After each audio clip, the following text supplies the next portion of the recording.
Assalamualaikum warahmatullahi wabarakatuh. Di video kali ini kita akan belajar mengenai beta minda. Ada beberapa hal yang terkait dengan beta minda. Yang pertama, ide. Ide perlu kita gali dan kita temukan dengan cara berkonsentrasi. Karena ketika kita konsentrasi, harapannya kita bisa menemukan suatu pemikiran maupun solusi terbaik untuk memecahkan masalah yang ada, sehingga kita bisa fokus dalam satu masalah.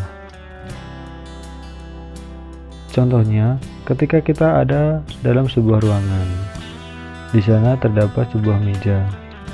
Dari satu benda tersebut dapat menimbulkan pernyataan maupun pertanyaan-pertanyaan yang bisa kita diskusikan. Contoh, mengapa meja memiliki kepala meja, badan meja, dan kaki meja? Bagaimana apabila salah satu komponen tersebut tidak ada? Apakah mengganggu kenyamanan? Ada berapa jenis meja yang ada di dunia? Kapan meja ditemukan? Dan bagaimana ditemukannya? Nah, itu merupakan pertanyaan yang sederhana, yang sifatnya masih umum. Kita lanjut ke pertanyaan yang lain. Di sini pertanyaannya hanya satu hal, tentang materi. Tetapi dalam satu hal tersebut bisa menjadi beberapa pertanyaan. Nah, di sini ada 3 pertanyaan. Materi apa saja? Dari manakah asal materi tersebut? Materi mana yang lebih disukai dan mengapa? Nah, itu merupakan pertanyaan yang timbul dari satu hal, yaitu tentang materi saja.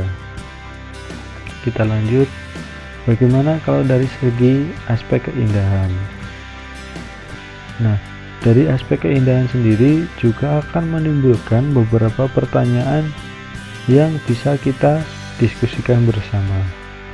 Dari mulai keahliannya bagaimana, seninya itu apa saja, produksi masalnya bagaimana, dan seterusnya. Oke, itu tadi untuk ide. Hal yang kedua yang terkait dengan beta minda yaitu bernalar. Ketika kita berpikir kreatif harus melalui proses penalaran. Karena meskipun pemikiran kita kreatif, kalau tidak sesuai dengan nalar, itu nanti akan menimbulkan hal yang tidak wajar.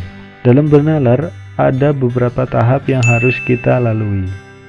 Pertama, mengerucutkan ide, merancang kerangka paparan, mengecek fakta-fakta yang ada, dan identifikasi informasi terkait dengan lapangan. Nah, itu merupakan hal-hal yang perlu kita lalui secara bertahap. Kita bahas satu persatu. Pengerucutan ide.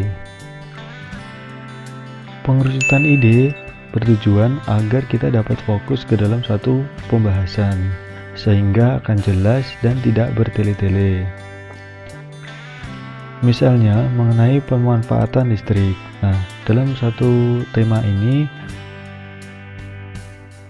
kita dapat membahas beberapa hal seperti ide maupun pokok pembahasannya.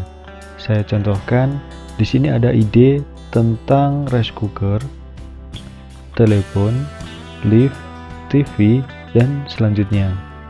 Nah, sedangkan pokok pembahasannya itu adalah rice cooker termasuk ke dalam alat rumah tangga, telepon termasuk ke dalam alat komunikasi, lift termasuk ke dalam angkutan, dan seterusnya. Itu merupakan ide dan pokok pembahasan kali ini.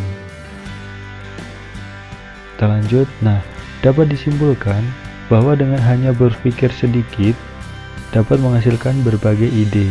Oleh karena itu, dari pikiran yang berkembang secara acak, tulislah beberapa butir ide dan identifikasi pokok-pokok pembahasan untuk setiap butirnya. Kita lanjut. Setelah kita mengerucutkan ide, langkah selanjutnya adalah merancang desain. Sebelum kita merancang desain, kita harus tahu terlebih dahulu lingkungan kita seperti apa.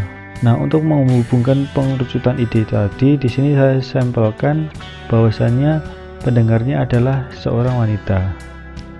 Nah, untuk wanita biasanya kalau kita ajak membahas tadi ada ide-ide dan pokok pembahasan tadi, nanti urutannya akan menjadi seperti ini.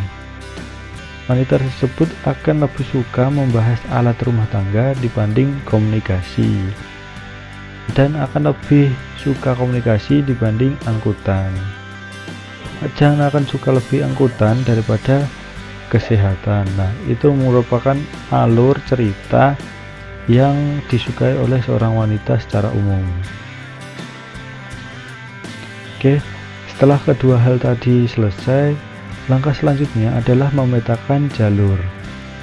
Nah, memetakan jalur di sini bertujuan agar dapat menarik kesimpulan dan mengetahui manfaatnya seperti apa. Terus langkah selanjutnya adalah melengkapi data-data yang ada.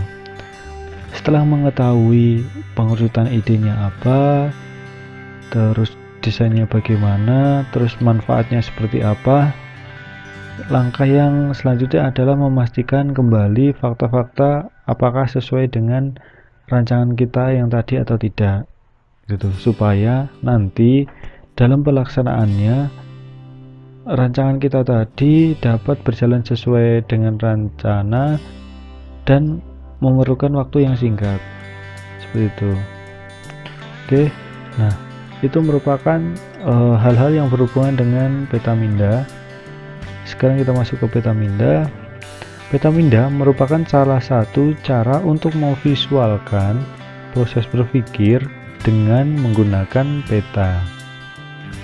Peta minda ini dibuat oleh Tony Buzan tahun 1974 berdasarkan cara kerja otak kita dalam menyimpan informasi. Hasil penelitian menunjukkan bahwa otak kita menyimpan informasi dalam sebuah sel-sel saraf dan berbentuk cabang-cabang, sehingga bila dilihat sekilas akan tampak seperti bentuk pohon dengan cabang dan rantingnya. Oke, ini merupakan contoh dari peta minda. Contoh simpel ya. Di sini saya contohkan alat transportasi. Oke, ini merupakan contoh dari peta minda ya. Ini terkait alat transportasi. Nah, di sini ada 3 bagian yang bisa dicabangkan. Yang pertama ada udara, darat, dan air. Nah, di cabang tersebut bisa dicabangkan lagi menjadi beberapa hal. Kalau udara itu ada pesawat dan helikopter. Sedangkan darat itu contohnya ada sepeda motor, mobil, bis, dan lainnya. Kalau yang di air di sini saya contohkan terkait tentang kapal. Selanjutnya, ini merupakan manfaat menurut Buzan terkait peta minda. Yang pertama, merangsang bekerjanya otak kiri dan kanan secara sinergis. Jadi artinya itu otak kita dapat berjalan secara seimbang. Yang kedua, membebaskan diri dari seluruh jeratan aturan ketika mengawali belajar. Ketiga, membantu seseorang mengalirkan gagasan tanpa hambatan. Dan masih banyak manfaat menurut Buzan, sampai 8 ya di sini saya sebutkan. Oke, nah ini merupakan contoh ataupun langkah-langkah dalam pembuatan peta minda. Yang pertama, kita tentukan dulu subjeknya apa. Kalau tadi kan subjeknya alat transportasi, terus buatlah cabang-cabang utamanya.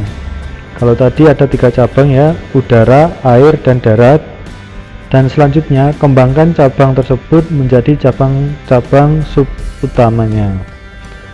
Oke, itu saja terkait tentang materi peta minda. Semoga dapat bermanfaat. Saya akhiri, wassalamualaikum warahmatullahi wabarakatuh.